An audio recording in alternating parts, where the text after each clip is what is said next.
जरूर। यहाँ उस कहानी का दूसरा भाग है, जादुई कंगन और बूढ़ा जादूगर। भाग 2। गांव में खुशहाली लौट आई थी। खेत फिर से हरे भरे हो गए थे, नदियां कलकल बह रही थीं और लोगों के चेहरों पर मुस्कान थी। रामू ने अल्बर्ट जादूगर से मिले जादुई कंगन को बहुत सावधानी से रखा था और उसने उसे केवल तभी इस्तेमाल करने का वचन निभाया जब सचमुच उसकी जरूरत पड़ती।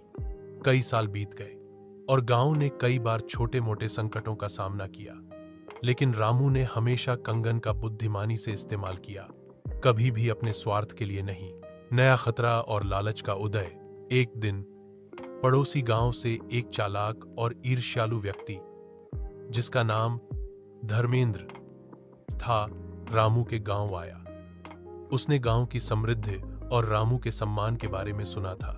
धर्मेंद्र ने जल्द ही रामू और जादुई कंगन की कहानी पता लगा ली। उसकी आंखों में लालच चमक उठा। वह जानता था कि यदि वह कंगन पा ले तो वह पूरे क्षेत्र का सबसे धनी और शक्तिशाली व्यक्ति बन सकता है। धर्मेंद्र ने रामू से दोस्ती का दिखावा करना शुरू कर दिया। वह अक्सर रामू के घर आता और उसकी प्रशंसा करता।